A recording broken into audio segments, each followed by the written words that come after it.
Hello, everyone. Welcome to the Hormone Helper podcast. I'm Coach Andrew, your hormone helper from Fit for All Fitness. I personally coach over 1,600 men and women to help better understand their hormones so they can lose weight and get their metabolism back on track.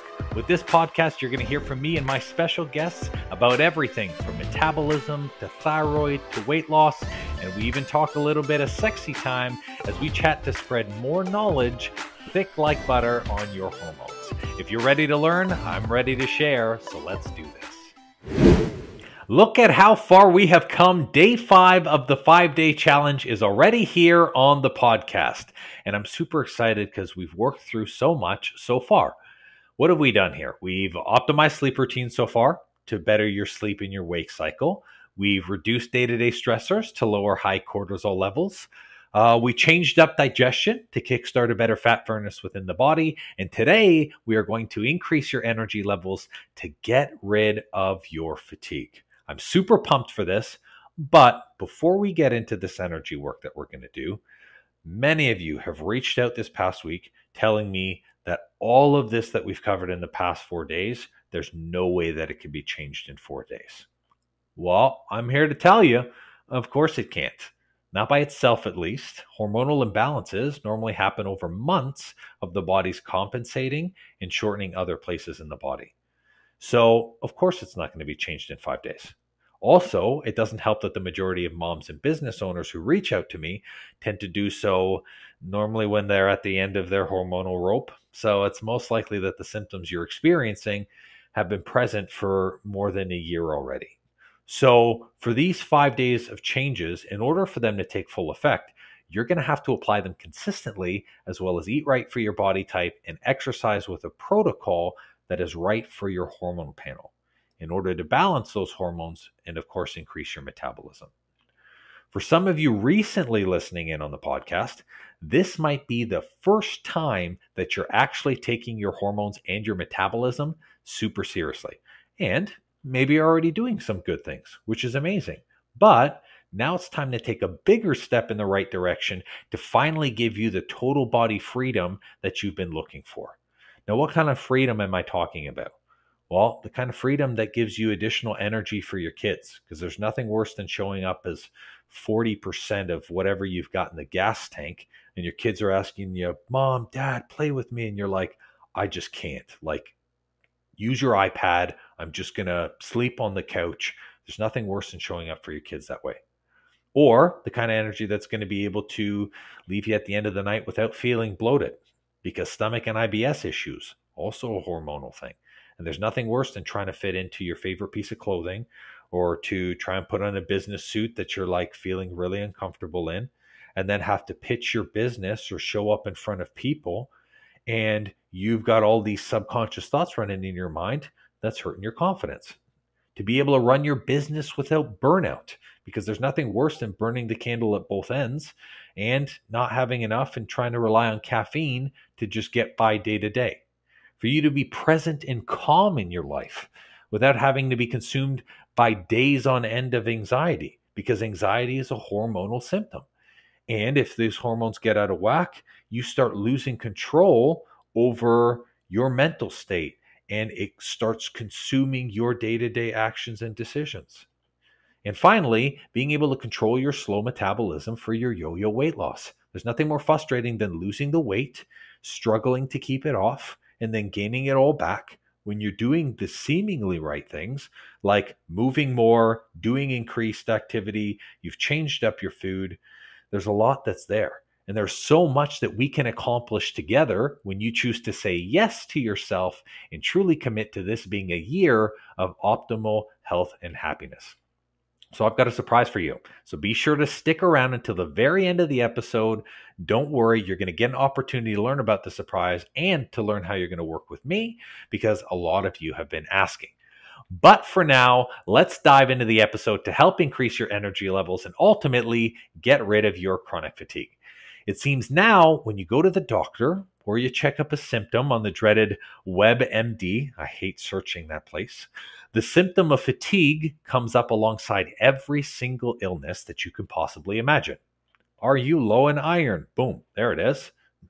Thyroid illness, boom, there it is. Are you diabetic? It's there too. Pre and postnatal symptoms? Big surprise. Postmenopause, premenopause? Boom, it's there. I feel like the more you look up and you see chronic fatigue, it's like one after another, like big whoop, there it is. Whoop, there it is. Oh my God, that's part of the song. Whoop, there it is. Whoop, there it is. Come on now. What is that from? What is that from? Oh, I think it's Space Jam. Is it Space Jam? Let me know. Somebody drop a comment but below the episode. Let me know if it's Space Jam. I don't know. But chronic fatigue. So chronic fatigue is a great way of saying I feel like absolute garbage right now. And being exhausted all the time sucks. I can tell you personally because I spent at least 4 to 5 years of my life being in a state where I couldn't get out of bed. And I'm sure everyone at one point has experienced a significant level of exhaustion, which just puts you on your ass from time to time. But you got to ask yourself, is that sensation you feel truly chronic fatigue? If not, well, how can you actually tell if you have chronic fatigue? So there is a difference between what I call 2 types of fatigue. It's mechanical fatigue and hormonal fatigue. So I'm going to talk about the mechanical fatigue first. Okay. So by hormonal fatigue, there's many different names, but we'll talk about the mechanical stuff first. Mechanical fatigue, it actually shows up in many forms, and I'm going to go through them quickly. So there's social fatigue. Social fatigue is the type of fatigue that you feel after speaking to large groups of people for an extended period. So it might happen when traveling, when meeting up, and usually it's because it requires more energy. So some people are extroverted, some people are introverted. So you end up taking more energy than you're used to having to meet other people's energy levels. So for example, me, I'm a very upbeat person. Sometimes chatting with me, people, like, if they're not at a high energy, they're going to raise to a high energy level by the time they finish speaking with me, because that's just who I am. So social fatigue can make us feel overwhelmed. It can make us feel stressed and wiped out, and that affects our energy levels. Another mechanical type of fatigue is called emotional fatigue. This entails when we have felt times of sadness, anger, depression, frustration over an extended period. If you were to think back in the past, maybe a time where you cried, and you cried so hard that your eyes hurt afterwards, like your eyes were just like, I have nothing left. Your body is affected by that because so much energy is used to experience those feelings, and then it ends up leaving us feeling pretty wiped out of energy. Now, just like there is that emotional fatigue, of course, there's physical fatigue. So this type of fatigue follows physical activity. So when you run for a super long time, or when you're doing a heavy training session, your entire body feels super, super drained, and you end up feeling chronically tired. So with that, it ends up being this point where your body's like, wow, I'm super drained. Then there's pain fatigue. So pain fatigue might be caused by a bad night's sleep, or it might be caused by, let's say, a knee that has arthritis, where there's chronic pain all the time. Now, trying to explain that pain to someone can be really tiring, which prompts emotional fatigue that drains energy.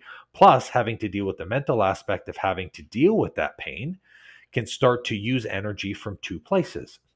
And that leads to one of the final aspects of mechanical fatigue, which is called mental fatigue. This comes from extending a lot of mental energy. So if you're using your brain a lot, your brain is a muscle too. All of these things are mechanical fatigue. This is basically all in relation to the body and its structural systems and the lack of repair. So when we're looking at fatigue like that, that's what we call and consider that mechanical. Then we have a conditioned fatigue, or what your doctor will label as chronic illness fatigue. This is the fatigue that normally comes from a hormonal perspective. So sometimes there's no other explanation for what makes us feel fatigued than just chronic illness. Chronic damage that has passed over time, in which case it gets to a point where that inflammation is so high, our body just can't repair the damage. So we end up having damage to the central nervous system. We end up having damage to the hormones, and that's called basically your chronic illness fatigue. And that can be caused due to factors like Hashimoto's, multiple sclerosis, diabetes, usually a lot of conditions, or sometimes digestive conditions. So think IBS issues, or if you've had chronic indigestion for your life. all of these things can start to cause those chronic illness pains. Now, of the two, so between the mechanical and the conditional fatigue, which conditional is hormonal, all mechanical fatigue can be corrected, but it can be progressively worse over time if someone doesn't have proper recovery routine that's actually set into place to help repair that damage. So that is what fatigue is. It's the overuse of a hormone system or a muscle. It's our hormone's job to manage and monitor that fatigue. So that way you can recover well and you wake up refreshed. Where fatigue cannot be fixed is if someone's hormones are out of balance because the body tries to fix the imbalance instead of the fatigue. So long-term hormone imbalance equals long-term chronic fatigue. That's how that's connected. Now, I bet some of you are wondering, well, what about that condition fatigue that's caused by hormones? Well, some conditions or illnesses are caused by a part of the body that's not functioning correctly, which is where specialists come into play. So an example like that would be a hormone condition like PCOS, where a woman's ovaries don't function the best way they should. People with medical conditions, they need to address the condition first before addressing the fatigue, because the fatigue is merely a symptom. Often, people with condition-based fatigue need help the most on their hormones because their systems have been taxed for so long. So those are the two types of fatigues that you can have. And now that we've gone through them, we're going to implement two changes that can help restore the hormone balance to improve your energy levels. That's right. Today, we're only focusing on two changes. I want you to remember something from now on. More is not better. Being consistent is better. There is nothing more frustrated than people telling me that they're doing more of something or that they're trying a million different things. You need to be consistent. Do something consistently. Exercise 2 to 3 times a week. Drinking water every day. Going to sleep every day. Doing something consistent. Going to sleep every day. Yeah, it's how many of us just don't sleep? Just never sleep perpetually for the rest of your life. Of course you're going to go to sleep every day. That was a terrible example. But you want to go to sleep at the same time every day is what I meant. So more is not better. Being consistent is better. So let's go into these tips here so we can get some of your energy back so your energy can become like mine. So number one, it's time for you to get moving, like actually right now. Movement and activity is one of the best ways to help create more hormones because our body has these openings on muscles that are called androgen receptors. These little pockets help hold on and regulate hormones that pass through your system. So that means the more muscle mass you have, the more of these hormone pockets we have on our body, and that means we can regulate more hormones. So by increasing the size of our muscle, we increase the amount of hormones that we can regulate, and that's better for our system. This is why strength training is so important. Now, you don't need to be working out every day. 3 times a week for 40 minutes is plenty. And strength training is great for this. Join a gym for their classes, meet up with a friend for a workout, or do what our clients do and hire a personal coach to build out a routine that's going to be straightforward for you. Your routine should have lots of leg and back movements, as those are the largest muscle groups in the body, which means you're going to get the best androgen receptors increases from it. If we work the larger muscles, I call it the tree trunk effect. Your legs, you don't see a tree out in the open that has a stump that's the size of like a straw and branches the size of like your arm. No, the largest muscle of the group is your legs, and then the second largest is your back. So we want to work those muscles first to be able to grow, and then the rest of our bodies grows as well too. And that includes the androgen receptors. So in terms of the routine, your workout routine should also have some structured rest periods too. You want to be aiming for 45 seconds to a minute of rest in between each set of the exercises. Now, for the amount of those sets, you want to start with 3 to 4 sets for each exercise you do, as that's going to help you build endurance, and that's going to increase the energy stored in those muscles too. If you're doing 40 minutes, make sure you stretch for at least 5 to 8 minutes, and that'll be part of your routine. as stretching is going to increase blood flow, and that's going to help you feel more energized after the session. Finally, number 2, we need to stay fully hydrated. And people underestimate the power of hydration, and 82% of Canadians are chronically dehydrated. And that has actually been I'll actually drop the Stats Canada thing in the show notes. So we need to stay fully hydrated. Staying hydrated helps maintain our energy levels by keeping muscles energized. So your cells need adequate hydration to optimize the amount of energy that's produced from food. Plus, dehydration can manifest as fatigue or lower energy because it's narrowing the highways, the blood vessels that's in our systems. Think of your blood vessels like a highway. If they are well hydrated, they've got 4 to 5 lanes. If they're dehydrated, they've got 2 lanes. That slows where your hormones go, that slows your ability to get energy quickly, and that's going to change. So, if you're staying hydrated, it's going to help prevent that. Now, the amount of hydration you need, of course, it varies from person to person, but there is a way that you can calculate your water intake. I'm going to walk you through a 3-step formula right now, and I'm going to slow it down. Okay? Number 1 is 3 steps.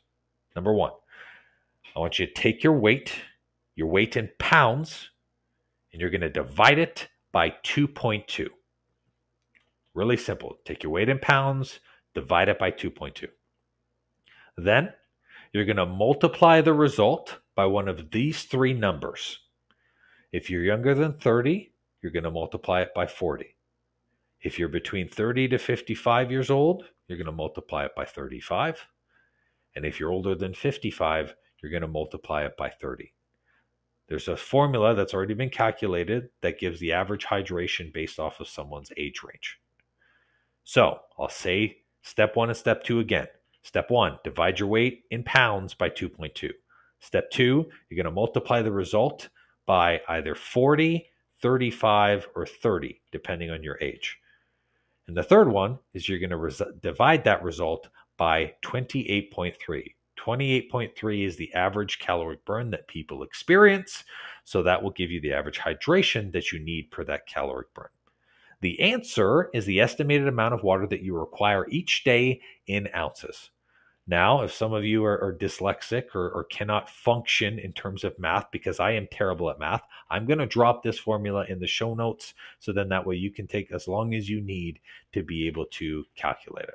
So those are the 2 things that we're going to be focusing on for the last day of the 5-day challenge. I've got to say, chronic fatigue is something that you do not have to suffer with. And it shouldn't be normalized by your friends, shouldn't be normalized by your family or any practitioner that you've been to. It's not normal, it's common, and you can experience better. Now, I mentioned at the beginning of the podcast, and I want to talk about it now, what it's like to work with me and what that actually looks like. As a coach, I've been able to help over 1,600 people within the past 3 years to balance their hormones so they can lose weight sustainably and permanently keep it off. My goal is about regaining their energy back so they can finally focus on their family and their business and be able to support their digestive health so they can eat favorite foods without any crazy bloating or IBS issues. Now, if you found these past 5 days helpful and this challenge helpful, and you're ready to go all in with your hormones to heal your gut health and metabolism, then my signature hormone reboot program is for you. I'm going to quickly share with you the 3 main components of this program. Number 1 is the strategy. From grocery store to dinner table, it's going to be putting together an entire protocol for your nutrition to help with micronutrients that are going to be used to balance your hormones. We'll be having you do a panel at the beginning called the Dutch test to make sure that your hormones have a good baseline. And then essentially from there, our protocol is going to change depending on what your hormones need. We're going to make sure that you have your meal prep guide, your grocery list, an eating out system, how to be able to prep with the family. We'll build you out recipe books, all based on your hormones and the process of food that you need to be able to balance those hormones. Now, we practice a food first approach. That is our strategy because to me, food is sustainable long term. So with this, it's going to be implementing the foods that are solely dedicated to be able to balance your specific hormone. Now, along the way, a part of that strategy is making sure that you learn how to be able to maintain your hormones moving forward. So we'll be talking about any pre or post menopause issues, any hormonal issues, any reduction in testosterone, to make sure that moving forward after this hormone reboot process, you understand how to maintain and how to keep your hormones healthy. The second thing is going to be the mindset. So from a mindset perspective, I am all about dropping motivation. Motivation should not be something that always uplifts you, because the cup of motivation is like a shot glass. You spend 3 to 4 days filling that shot glass. You take one shot and then you're like, I need another drink. What is going on here? It's about removing the motivation and getting you to a place where you can develop that self-sufficiency, where you can feel confident in your own skin and you can work the mental barriers and maybe the low confidence barriers that have been preventing you from staying consistent with your health in the first place. A lot of the business owners, a lot of moms that we work with, they put themselves on the back burner, not because they choose to, but because they feel they have to. And that's a mindset that we can work through to help be able to prioritize yourself first, while still having other priorities like your kids, your business, your partner on the front end as well. Finally is going to be the accountability piece. And this is really important to me. Accountability is about being a part of a group community that's incredibly supportive. So we have a group part of the program in which people can share and learn wins from others, but also too, to get to a place where you're not guilted or feared or resented into making decisions about your health, where you can get excited and you feel empowered and you feel happy about making changes and making time for you. So the accountability is going to be working with me as your coach or working with one of my teammates, depending on who you like and what makes the most sense for your hormones. And it's also from the group aspect, making sure that you're getting support from a group. Now, in terms of this timeline, our process is going to be working together anywhere from 8 weeks to 16 weeks. That length of time depends based on what you need and what hormone issues you're struggling with. And after that time, in which you're going to be able to basically take total control of your hormone and your metabolic health. So, in honor of the podcast starting up, I'm going to be dropping a link in the show notes for the Hormone Reboot Program. It's going to have you fill out an application so we can know what your goals are and what the challenges are. And then it'll lead you to booking a discovery call with me. On that call, we'll go to make sure that the program's a good fit. And then for anyone who joins that program moving forward, this link is going to save them $200 off of the program enrollment. Now, I'm going to say the URL right now, but I'll drop it in the notes as well too, so you've got that. It's going to be fitforallfitness.com. So that's FIT, number 4, ALL fitness.com/coaching-program-application. All lowercase, and that's it. So fitforallfitness.com/coaching/program/application. So again, thank you so much for listening to the podcast. I am so ready to have you become a part of my Fit Fam, and I'm really excited to see what we can accomplish together for your health and your hormones. Thank you so much for sticking this 5-day challenge to it, because it shows a testament as your level of will, and it shows a testament to the importance of how much you believe your health is important to you. I cannot stress enough, these changes are not going to just alter over the span of a week or two. This is something that I want you to consistently apply, and I'm really excited and look forward to you filling out an application and seeing where our journey can go. Well, it seems I'm all out of info juice for today. That's all for this episode, and thank you so much for listening. Please leave a raving review for me if you've learned something good, and make sure to subscribe to the podcast so you don't miss an episode. Now, if you're in the mood for some more great content and tools to get your hormones on track, why not check out our free Facebook group and the blog on our site. We do amazing weekly trainings in our group that me and my wife call Tea and Teachings, that give good tips for anything hormones and metabolism related. It's also a great community where you get to share your goals and success with like-minded people just like you. I'll make sure to drop both the Facebook group link and the blog link in the show notes for you. Or if you're ambitious like me, the name of the group is Weight Loss and Balanced Hormones. It'll say Fit for All beside it with a picture of me. So come and join us and have more fun.